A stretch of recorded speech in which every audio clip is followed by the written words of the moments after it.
Vous écoutez le podcast des Fins Buveurs avec Jean-François Leduc, Henrik Pivin et Lauriane Robidoux.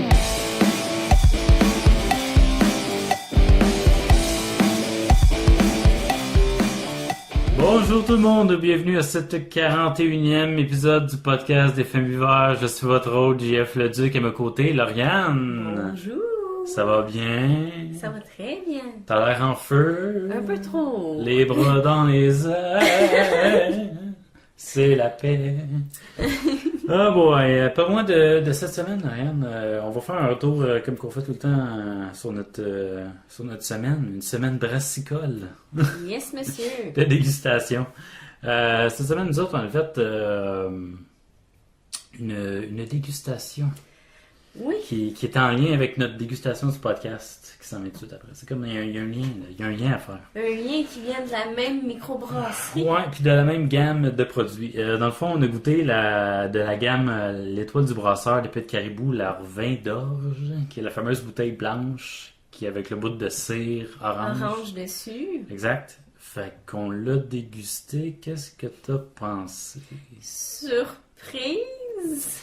Ouais, C'est une bière surprenante pour le genre de bière que c'est. Parce que c'est une barley wine. Je m'attendais à quelque chose d'un peu plus sucré. ouais, avec. Je sais pas pourquoi, j'ai comme goûté à peut-être ma première barley wine que j'ai goûté dans ma vie était sûrement sucrée. Là, je me suis dit, ok, toutes les barley wines sont sucrées. Ça a l'air que non, parce que toutes les autres que j'ai goûtées après, ils étaient quand même assez houblonnés, là, assez agrumés, assez.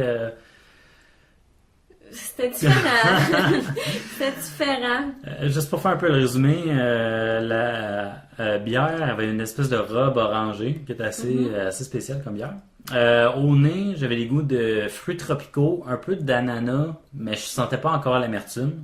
Je sentais le fumé un peu aussi. Ouais, c'est ça, il y avait un léger fumé, puis c'est justement au goût. Là. Au goût, on goûtait l'agrume, le jus de pamplemousse, puis comme tu disais, le petit côté fumé en arrière-goût, fumé puis un peu boisé. C'était là. tout bien balancé, oui. Un petit peu en profondeur. Ouais, ça, c'était vraiment... Enfin, c'était sûr Mais- que l'amertume, l'amertume, elle est coupée, genre le côté fumé, ça dépend. Ça dépend toujours des bières, c'est ça le truc. Mais dans ce cas-là, c'était vraiment l'amertume qui était la grosse partie du Elle goût. était très, très amère. Ah Le oui. houblon, c'est... J'avais pas vu le IBU en achetant la Ouais, bouteille. c'est vrai. C'est quand on se l'est versé que j'ai vu que c'était une 90 IBU. C'était Ouais. comme, oh my god, Surprise. oui. Mais c'est ça, j'étais quand même surpris de quand même goûter un petit côté fumé malgré les 90 IBU. Là. Tu sais, il y avait quand même, tu sais, c'était un peu complexe là, quand même comme goût, là, fait que c'était assez Oui, il y a plusieurs intéressant. goûts à aller chercher à chaque gorgée. Ouais, c'est ça. Fait que justement en lien, je pense qu'on y va direct avec une dégustation. Là. Ça fait un peu le tour de ce qu'on a pensé de cette bière-là. Justement, de la même gamme, l'Étoile du Brasseur, ce coup-là, on a acheté la Pale Ale Austra-américaine de Pit Caribou toujours. Où ça, Yann? Je te laisse faire la distribution des biens. Fait que c'est ça, Pale Ale, justement, comme je disais là, de la série l'Étoile du Brasseur et Pit Caribou. Fait que c'est ça, Pale Ale, format 500 ml, alcool 5,3%, IBU 45, et puis petite définition par la suite. Je vais attendre, on y goûte.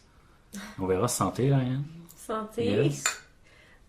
Je fais juste à sentir, ça sent le pamplemousse. Ouais, hein, c'est déjà le pamplemousse au nez. Elle a une belle couleur blonde. Ouais. Ouais, encore là, elle a encore un petit teint orangé, comme une Ouais. blonde qui tire vers la brune, un peu, là. Un petit teint orangé. Ouais. Je vais goûter. Une blonde bronzée. Mhm. Ça goûte le pamplemousse. Ouais, ça c'est très agrumé. Je vais vous dire un mélange de zeste puis de jus de pamplemousse. C'était vraiment comme le goût au complet. Là, on goûte vraiment l'amertume. Léger retour en Arrière-goût. arrière-goût, hein. Légèrement effervescente. Ouais, elle reste somme toute assez désaltérante, là, je veux dire.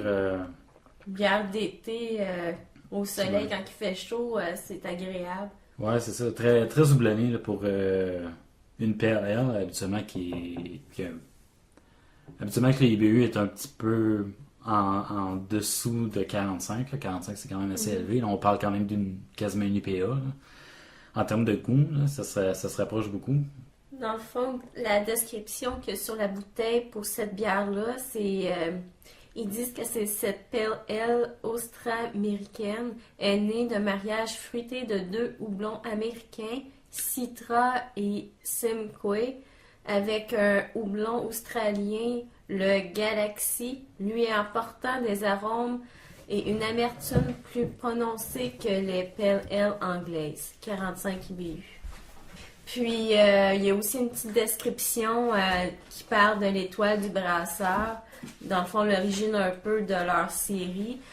Dans le fond, ils disent que l'étoile du brasseur a été utilisée depuis plus de 6 siècles dans la communauté des brasseurs. Ce symbole servit à reconnaître l'emplacement d'une brasserie et les contenants de bière. Elle symbolise l'alchimie brassicole mettant en œuvre les 4 éléments. L'eau, l'air, la terre et le feu. C'est intéressant. Je vais regarder, juste pour le fun, dans le fameux livre, les savoirs gastronomiques de la bière. J'ai pas prévu le coup, mais je vais regarder parce qu'il parle un peu des houblons. Ok, si je regarde dans le livre, juste pour le fun, tu m'avais dit Citra puis Simcoe. Mm-hmm. Qui ont quand même un pourcentage d'alpha de 10 et 12, et puis justement comme arômes typiques fruits tropicaux, pêche et agrumes. J'avoue La pêche? Ouais, un petit côté pêche, hein? Ouais, en tout cas, je vais rechercher comme goût la pêche. Ah ouais, surtout au nez, là, je pense que la pêche est vraiment présente. Puis au goût, on goûte le côté un petit peu plus agrumé là, du pamplemousse. Puis juste pour le fun, je regardais l'autre. Je vais regarder la Galaxy. Lui qui a un pourcentage d'alpha de 13 et 15. C'est quoi des pourcentages d'alpha? Ben, c'est le pourcentage d'amertume, dans le fond. OK. C'est, je regarde, le plus bas, c'est entre 4 à peu près. Puis le plus haut, c'est 17. OK, fait que c'est quand même assez élevé. Ouais, c'est assez élevé. Là. Il y en a, comme je disais, là, le Citra Galaxy puis Simcoe, c'est 10-12. Puis la Galaxy, c'est 13-15. Et puis, c'est les mêmes goûts, là, dans le fond, les mêmes arômes typiques, fruits de la passion puis agrumes. Ouais, ça, c'est assez intéressant parce que j'avoue qu'avec le côté pêche que j'aurais peut-être pas pensé ou que... Mais quand on le sait, c'est vrai qu'on peut aller... il y a une petite senteur de pêche. Mm-hmm. Un petit côté pêche là-dessus. Ouais. Ouais, c'est ça. C'est vraiment une pale ale désaltérante, houblonnée, comme on a l'habitude de goûter. Là, franchement, bière d'été, quoi. Oui. Ouais, c'est intéressant. D'autres commentaires? Non. Non, ça fait le tour. Tu recommandes? Est-ce que t'en boirais? C'est-tu dans tes palettes? Ben, ça n'a... Dans mes palettes, plus ou moins, je suis contente d'y avoir goûté. C'est pas mauvais comme bière, mais c'est pas une bière que je recherche comme goût, là. Ouais, c'est assez amer. Ouais, personnellement. Ouais, j'ai un peu de la difficulté avec ça. C'est le temps de running gag quand j'étais avec Rick, là, mais j'avoue que faut vraiment aimer le côté amertume, un peu acide, c'est aucunement sucré. Non, pas du tout. C'est ça. Pale Ale, et voilà, c'est fait. Pale Ale austro-américaine de Pit Caribou. Fait que, à essayer. Est-ce que je vois avec prochaine chronique? Qu'est-ce qui se passe, hein? Mais dis-moi ça. Ben oui, juste un truc qui a retenu mon attention cette semaine, c'est ça vient de Le Castor qui sort la prochaine dans leur gamme Grande Réserve, la Sanctuaire 9%, qui est une bière blonde de style abbaye. Abbaye. Ouais, c'est ça, abbaye. Qui est de style abbaye, donc on parle d'une tripelle. Et puis, vieillie de 6 à 8 mois en fût de vin rouge. Et puis, il y a comme une description, là, si tu veux, là, sur Facebook, ou bien un commentaire là, de la part des brasseurs qui disent nous allons commencer la livraison la semaine prochaine. Le pause vient du 24 janvier, ce qui était dimanche. Fait que c'est comme là, ouais. C'est pas mal là. Il n'y aura pas beaucoup de stock car nous allons sortir une deuxième version de cette bière durant le mois de février. Santé. Fait que ça se peut que ce soit un petit peu en quantité limitée, puis il reste d'avoir une autre cargaison d'ici le mois de février. Fait qu'ils sauter dessus quand ça passe. Ouais, c'est ça. Pas de panique. Si vous en voyez pas, ça va revenir. J'ai vraiment hâte de l'essayer, celle-là. J'aime pas mal le castor. On va en reparler plus tard. Ouais, ils là, font dans des mes bons nouvelles, produits, le castor. Ouais, c'est ça. C'est pas mal coup de cœur de l'année passée. Là, que moi, personnellement, on les a découverts pas mal l'année passée. Donc, à voir, le castor, ça s'appelle la Sanctuaire, 9%, tripel, style belge, abbaye. Et voilà. Sinon, je suis rendu à mes nouvelles. Hein. Déjà? Ouais, une nouvelle, il va y avoir des nouvelles de fun. Tu vas voir. Première nouvelle. Yeah. Un article sur Radio-Canada qui annonce que la microbrasserie Le Bien et Malte de Rimouski se lance dans l'embouteillage de sa bière artisanale. L'entreprise pense qu'elle peut s'imposer dans ce marché comme le font d'autres microbrasseries régionales. Citation. On devrait produire entre 2400 et 2800 bouteilles par mois. On vise à avoir 5... même. Ouais, quand même pas pire. On vise à avoir 5 bières en bouteille sur le marché dans quelques mois, explique Denis Thibault, un des propriétaires de l'établissement. Le Bien et Malte deviendra le 7e des 9 microbrasseries du Bas-Saint-Laurent, de la Gaspésie et de l'île de la Madeleine à offrir ses produits en bouteille. Pour y arriver, l'entreprise a investi 800 000 $ et a créé 2 emplois. L'entreprise vise d'abord le marché local, mais des acheteurs se sont déjà manifestés à Montréal, à Québec et Gatineau. Donc, j'espère que ça va se venir dans le coin parce que c'est intéressant de découvrir un peu comme celle qu'on avait goûtée la semaine passée qui venait des îles de la Madeleine. Ouais, à l'abri de la tempête. Oui, là, je trouve ça intéressant, ça vient d'autre bout du Québec, puis ça vient jusqu'en Montérégie. Jusqu'ici, Je trouve ça super intéressant de pouvoir goûter des produits de 10 heures de route d'ici, puis de ne pas être obligé de se rendre jusqu'à là-bas, parce que c'est quand même un petit bout, fait que... C'est nous autres les paresseux, là. Nous autres, on attend que ça arrive ici, là, puis... Ben, c'est ça, j'imagine, ils vont essayer de vendre plus local, là, dans leur coin, en région, puis là, ça, débuter, puis là, peut-être dans quelques mois, je sais pas, ça va peut-être prendre un petit bout, là, mais arriver peut-être un petit peu plus à Montréal. Ça serait intéressant de pouvoir découvrir. Ouais, c'est ça, de déguster, parce que je t'avoue que je les connais pas beaucoup, donc ça serait... Non, on les connaît juste par des nouvelles. Ouais, par le nom, ouais, c'est ça, par des nouvelles. Fait que, honnêtement, j'ai jamais vraiment goûté de leur bière, puis, ben, tu sais, justement, ils disent, il faut se rendre là-bas pour goûter à leur bière, parce qu'ils en bouteillent pas, mais là, jusqu'à maintenant, fait que, ça va être le fun à essayer. Voilà, je fais la première nouvelle, that's it. Sinon, c'est déjà la prévente qui a commencé pour le festival de la cuvée de l'église Saint-Enfant-Jésus. En fait, c'est l'église qui est juste à côté du Dieu du ciel. Là. Ok, oui. C'est cette église-là, ben, il y a comme un festival de bière d'hiver. Ouais, il me semble que tu n'avais parlé. Ouais, c'est la 3e édition qui va se passer le 26 au 27 février 2015, évidemment. Fait que c'est ça, la prévente des billets sont déjà disponibles. Et puis aussi, ils sont non seulement disponibles par Internet, mais ils sont aussi disponibles dans certaines épiceries spécialisées ou certaines microbrasseries. Donc, juste comme ça, dépanneur Peluso, le marché des bières, le biérologue, vice-versa, brasserie, la succursale, et puis le Dieu du ciel, justement, on peut acheter nos billets pour l'événement à moins de prix. Intéressant. Ouais. Dans le fond, les prix vont comme suit. C'est pour une entrée pour une journée avec un verre de plastique officiel de la cuvée de 8 onces. C'est 8$ au lieu de 10. Sinon, c'est l'entrée avec le verre de vitre officiel de la cuvée de 9 onces qui est 12$ au lieu de 15. Je trouve ça cool parce qu'ils font une flasque, genre avec le logo la cuvée dessus, brossé en métal. Là. OK. 6 onces qui est 13 au lieu de 15 et un ouvre bouteille 4 au lieu de 5. Oh boy! Ben, quand économie.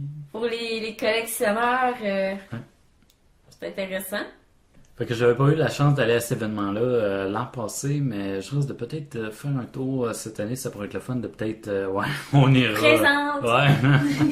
On ira en gang, ça serait le fun d'enregistrer un petit quelque chose sur place, comme on fait habituellement, comme au Mondial de la bière, là, comme on avait fait, moi puis Rick. Ça serait le fun de faire un petit quelque chose sur place, tranquille, en même temps de voir un peu l'atmosphère, le feeling dans une église. Oui, c'est vraiment différent. Ouais, c'est ça, c'est une autre ambiance, c'est drôle. Là. Il y a le prêtre qui fait sa cérémonie. Ouais, c'est Il ça. est baigné tout... Ben, je pense que l'an passé, il y avait justement ça, genre une messe de bière, ce qui veut une joke, là. C'est pas chrétien ou rien de ça, là. C'est pas comme une vraie messe conventionnelle, mais c'est plus comme une joke, là, si on veut, là. Avec des prières là, qui prient le dieu de la bière et tout ça, je sais pas. Aucune idée, tu sais, en tout cas dans ce genre-là. Pas pire, hein? Et sinon, annonce encore du retour de Dogfish Head Brewing au Saint-Boc en juin 2015. Donc ça s'est officialisé sur leur page Facebook. Dans le fond, je vais lire le communiqué si on veut. C'est avec plaisir que le Saint-Boc reçoit pour une deuxième année la brasserie Dogfish Head du Delaware aux États-Unis. OK. Pour une semaine entière de plaisir. J'ai l'impression que c'est comme leur semaine stout ou leur semaine belge. Ouais, c'est ça, exactement ça. Dans le même principe. Des verres souvenirs, t-shirts, chocolat à la bière Dogfish, repas savoureux cuisinés à la Dogfish Head. N'oublions pas la bière, de la bière, encore de la bière. Au menu, leurs 90 minutes IPA sont vraiment reconnus pour cette IPA-là. Puis il y a plusieurs d'autres de noms comme la India Brown Ale, Midhouse Touch, bière aux épices aux herbes. Après ça, la Château Giaru, bière à l'orange, miel, raisin, tout le kit.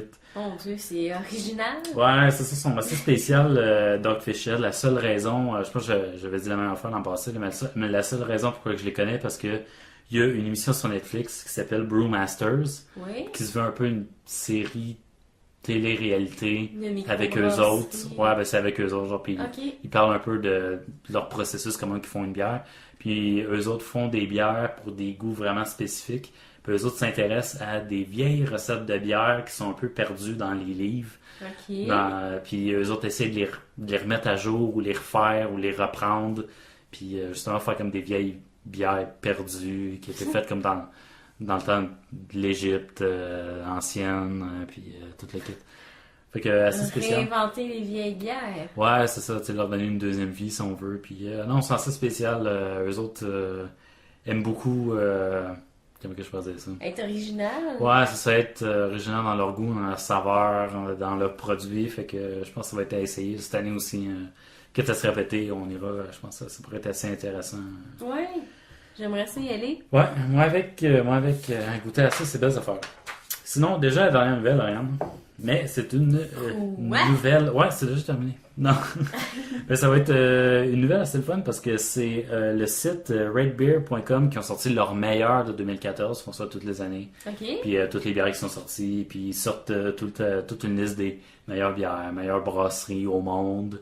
Fait que je te donne un peu les résultats de ça. Oh, On y en a-t-il parle, on en des discute. Québécois qui s'en ressortent? Ok, oui. Catégorie meilleure bière, meilleur brasseur, puis nouveau brasseur par région pour le Québec. Ça, c'est comme, tu sais, chaque province a comme sa meilleure bière, meilleur brasseur, tout ça. Fait que la meilleure bière, c'est Dieu du ciel avec Péché mortel. Bonne Yay! stout Ben, au ok. café. Meilleur brasseur, ben Dieu du ciel. Puis meilleur nouveau brasseur, la microbrasserie de Bellechasse. Ah. Ouais. Son nouveau. C'est- Je connais un peu moins, mais je sais que je pense que c'est une coop. J'en parlais comme là, 2 semaines, je pense. Ah oui, OK, oui. Puis je sais tout simplement que c'est une microbrasserie coop. C'est nouveau.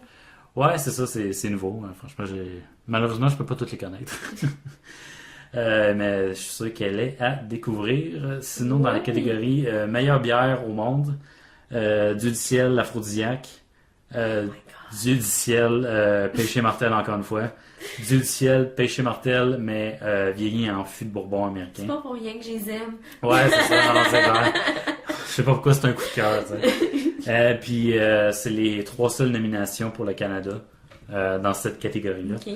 Sinon, il y a les meilleures bières par catégorie ou par style. Dans la Pale Ale, c'est la collaboration Trou du Diable et Dieu du ciel pour la Divine Comédie qui se veut une Pilsner. Dans le fond, ils ont gagné le prix argent. On y avait goûté, moi puis Rick, au Mondial de la bière. Oui. Fait que référez-vous aux anciens. J'allais te demander, est-ce que tu te souviens un peu de... Ouais. C'était plus rustif? Ou... Ouais, c'était Pilsner. C'était très maltais pour une Pilsner, plus ou moins, ça je me rappelle, ça restait assez houblonné, assez rafraîchissant, assez effervescent. Mais plus goûteux qu'une Labatt bleue ou quelque chose comme Ouais, ça. non, ben ça c'est sûr. Là, Ça doit... c'est vraiment une Pilsner. Mais habituellement, les Pilsner ont un côté maltais.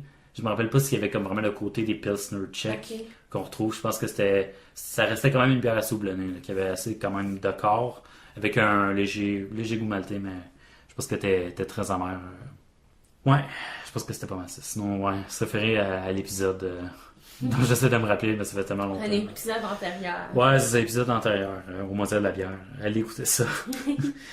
Dans la catégorie Low Moderate Alcohol, fait que les bières à alcool modéré ou alcool faible. Dans le fond, le Pit Caribou, justement qu'on boit. Leur Brett Session IPA qui a gagné un prix argent. Catégorie Stout, Dieu du ciel, l'aphrodisiaque pour la Stout au chocolat. Prix d'or, et puis sinon il y a la Saint-Ambroise Oatmeal Stout pour un prix argent qui est dans le fond leur Oatmeal, avoine, leur Stout à l'avoine. Dans la catégorie Porter, Trois Mousquetaires évidemment pour le Porter Baltique, prix bronze, dans le fond qui est indélégeable. Ça je sais pas combien de... C'est impossible. Je sais pas combien de prix qu'elle a gagné cette bière-là, mais en tout cas, elle est tout le temps là. Tant mieux. Puis sinon, j'ai quand même noté qu'il y avait comme 4 prix pour des cidres, 3 de la face cachée de la pomme, puis 1 du domaine Pinacle, qui habituellement, c'est quand même tout le temps des prix dans les cidres, là, c'est face cachée de la pomme. Ouais, là, la face cachée de la pomme, c'est toujours écœurant. Ouais, c'est ça, c'est toujours bon. Les autres, là, fait que cidre de glace, puis toutes les kits, là, oublie ça. C'est autre chose. Meilleure nouvelle bière, justement, on en a parlé, Pit Caribou, leur Brett Session IPA, et puis... qu'est-ce qu'ils font, c'est que comment que je peux dire ça, c'est comme l'Oscar du meilleur film, là, si tu veux, là, l'équivalent de ça. Pour eux autres, c'est les 100 meilleurs brasseurs au monde, là, genre tout pays confondu là, au monde, carrément. Il y en a, je regarde ça. Puis c'est ça classé par les reviews, fait que c'est comme l'opinion de tout le monde qui compte. Puis ils regardent vraiment comme les meilleurs cotes que toutes les bières ont eu dans leur style par le monde qui les a goûtés puis qui ont comme écrit une revue, des commentaires sur cette bière-là. Justement, fait que dans le top 100, il y a la brasserie Denham qui est présent. Dieu du ciel, évidemment.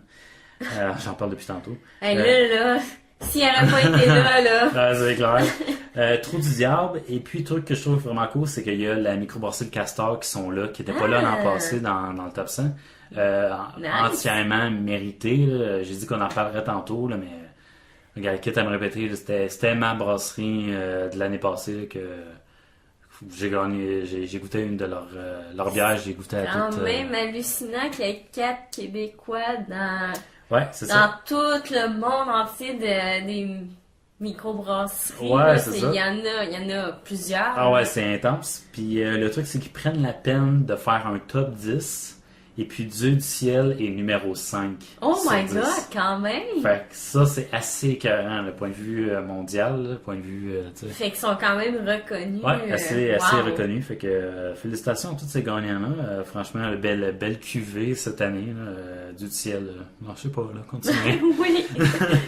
Je veux continuer à vous aimer. Ouais, c'est vraiment des classiques, là. Péché mortel, aphrodisiaque, là. C'est deux excellentes stouts, là, franchement. C'est écœurant. Ouais. Péché mortel, c'est ça. Café, puis aphrodisiaque, un petit peu plus chocolaté, là.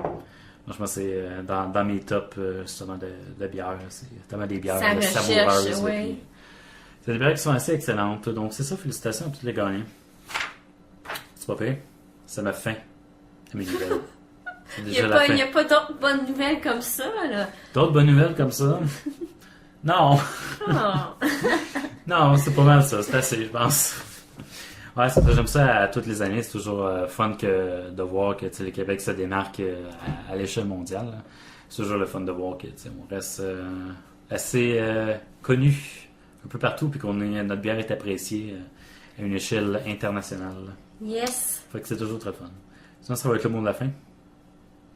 Oh. Si tu me permets, ouais. Où est-ce qu'on peut s'écouter? Ben, c'est ça, Ryan. Filmviveur.com, finesvrs.com, qui est un peu notre vitrine sur tous les réseaux sociaux qui sont Facebook, Twitter, Instagram. Faites juste marquer podcast des Filmviveurs, puis vous risquez de nous trouver. C'est assez simple. Et puis, sinon, la version du podcast, c'est sur iTunes en premier. Après ça, la version imagée sur YouTube. Et puis, sinon, pour tout question, commentaires, ça fait longtemps que j'ai pas demandé les commentaires de personne. Ouais. Genre, faudrait que je recommence. Ça fait longtemps qu'il n'y a pas de questions. Courrier du On Filmviveur. serait intéressé, ouais, on en veut. Non, c'est moi qui paierais ça. Là. C'est juste que je l'annonce pas, là, mais c'est ça. Questions, commentaires, suggestions, recommandations. Vous pouvez le faire à filmviveur@gmail.com ou juste répondre à n'importe quel Facebook, ouais, ou peu importe. n'importe quel commentaire qu'on fait, qu'on met, là, juste nous envoyer un message privé ou quoi que ce soit. Pour une question. C'est toujours apprécié. Ouais, c'est ça. On en recherche, c'est le fun. Là, on essaie de créer une belle communauté. Là, fait que c'est avec la participation de vous. Et voilà. Puis sinon, ben, on finit toujours le podcast en citant les 3 règles de Filmviveur. Que tu vas me dire. Ouais, que je vais dire ça, c'est ça. La règle numéro 1.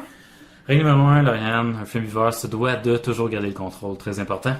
All the time. All the time. Règle numéro 2. Number 2. Règle numéro 2 est toujours garder le contrôle, Lauriane, très important. Et règle numéro 3, le respect de la consommation de chacun. On n'impose pas notre consommation. Oh, non. On respecte le choix, on propose. On ouvre des portes. On est de même. Donc ça, c'est sage parole.